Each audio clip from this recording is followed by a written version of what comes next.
The second I stepped onto the porch of my family's cabin after 3 long years away, she screamed in my face. "This isn't your land anymore. Imagine coming home to the one place that kept you sane, the one place you thought was untouchable only to be treated like a trespasser." My heart wasn't pounding from fear, it was pounding from rage, because deep down, I knew something wasn't right. And that was the moment I realized this wasn't going to be a peaceful homecoming. It was going to be war. I'd been gone 3 years caring for my mom before she passed, but I never abandoned this place. Taxes, paid insurance, current. Everything in order. The Carter Basin Valley had been in my family for generations. I was ready to settle into retirement, breathe mountain air, and finally rest. But when I turned the corner onto my property, it looked like a county fair had popped up. Spotlights shining handmade wooden signs planted in my lawn, a table with a scale model of a brand new subdivision. And there she stood, Karen Pierce. Now, back before I left town, Karen was just another neighbor, maybe a little too concerned with property values. But in my absence, she'd crowned herself president of the HOA. Standing in a navy blazer, clutching her leather portfolio like it was a sword, she spoke to the small crowd with that fake corporate polish. "Today, we're unveiling the Greenway Neighborhood Enhancement Project," she announced, gesturing toward my cabin like it was an eyesore. "This estate has been inactive for 3 years. It presents an opportunity for shared public benefit." Her tone was so slick it almost sounded reasonable almost. But I'd worked as a federal land inspector for decades. I know corporate doublespeak when I hear it. What she was doing wasn't improvement. It was theft. So I walked straight over to their little model, grabbed the plastic boundary markers they'd stuck around my land, and carried them over to Karen's porch.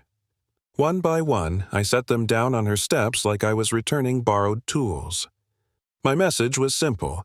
If she could redraw my property lines, then I could redraw hers. That polished smile cracked in an instant. She barked, "You cannot move neighborhood planning materials." Her professional tone vanished, replaced with shrill panic. And that's when Riley Moore spoke up, an attorney who had moved in across the street while I was gone. Calm as anything, she said Karen HOAs don't have eminent domain powers. You can't declare private land abandoned and turn it into public space. The crowd shifted uneasily. And then Louise Harper, the 70-year-old neighbor who'd lived here longer than anyone, walked over and pointed to a stone half buried in leaves near my cabin. "That marker's been here since before these houses were built," she said. "It's federal survey work. My husband showed it to me years ago." Karen's face drained of color. She clutched that portfolio tighter like it was the only thing keeping her afloat. The neighbors started murmuring. Her little empire of control had just been shaken, and she knew it. But Karen wasn't the type to back down. Within days, she launched a whisper campaign. She went door to door, showing up with cookies and coffee, telling people I'd abandoned my responsibilities, that I was some outsider trying to undo the harmony they'd built. At first, I brushed it off, but then neighbors who used to wave at me started turning their backs. Some muttered, "You left, and now you want everything back." The sting of that hit harder than I expected. For a moment, I wondered, had I been selfish? Had I really left them behind while I was away? That doubt crawled into my chest and made me want to give up, to sell the place and just disappear. But then I remembered my mom, the nights she told me, "Protect this valley. It's part of who we are." And I realized I wasn't just defending land. I was defending my family's history. So when Karen held her big safety meeting at the clubhouse, packed with neighbors' theater seating her at the podium like a queen, I walked in uninvited. She had pictures of kids on trails, charts about property values, and a whole speech about what we've built together. And for a moment the crowd ate it up. Then Tom Bradley, a local contractor, shifted nervously in his seat. Karen snapped at him. "Remember our agreement, Tom." And that was when he broke. With trembling hands, he admitted she'd pressured him into faking paperwork about trail usage. And I caught the whole thing on my phone's recorder. Her voice, sharp and unguarded, filled the room. "Do you want work here again, Tom? Do you want your contracts approved?" The gasp that rippled through the crowd was electric. Neighbors finally saw behind the curtain. Karen panicked. That night, everyone in the neighborhood found letters in their mailboxes. Official-looking notices with scary legal jargon threatening lawsuits and financial damages if they didn't support her projects. People cried thinking they'd lose their homes. But when Riley and I dug deeper, we found it all came from a bogus site called Valley Collective News, nothing but a content mill spewing fear articles across multiple states. And guess who was profiting from it, Karen?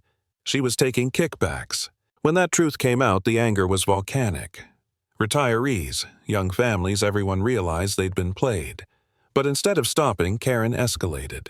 She sent 2 men to my cabin dressed like inspectors' clipboards, uniforms, fancy badges claiming I'd violated fire safety and environmental codes. They rattled off jargon meant to intimidate me, but I saw through it immediately. Their IDs were fake, their knowledge flimsy. When Riley showed up and started asking legal questions, they practically bolted. That was the breaking point. I knew I had to go on offense. So I set up a watershed demonstration. Dyes poured into the valley runoff lines tracked by drones, engineers, county officials, the works. The colors carved through the land like veins perfectly matching the federal land grant from 1812. Boundaries older than any of us, undeniable and alive in front of everyone's eyes. And of course Karen showed up heels crunching on gravel trying to poke holes. But she didn't even understand basic hydrology. She started rambling about soil permeability while standing ankle-deep in dyed water that proved her wrong. The county officials just kept taking notes while neighbors exchanged looks. Her authority collapsed in real time. She wasn't done yet. That very night, security cameras caught her and her right-hand man Noah tearing down her fake trail signs, shredding documents, trying to erase everything. But the harder she tried to cover her tracks, the more evidence she left behind. Forensic techs traced every deleted file, every attempt to bribe or intimidate witnesses. Even Louise, 70 years old, handed over her door camera footage of Karen threatening her for old maps. The case built itself. Fraud mail scams, impersonating officials, tampering with witnesses, stacked charges that no lawyer could spin away. Noah flipped, turned state's evidence, spilled everything about her nationwide network. Suddenly, it wasn't just my valley. It was a dozen states, millions of dollars, hundreds of families manipulated the same way. When the indictments hit, she lost everything. Her real estate license revoked her assets, seized her name, dragged through national headlines.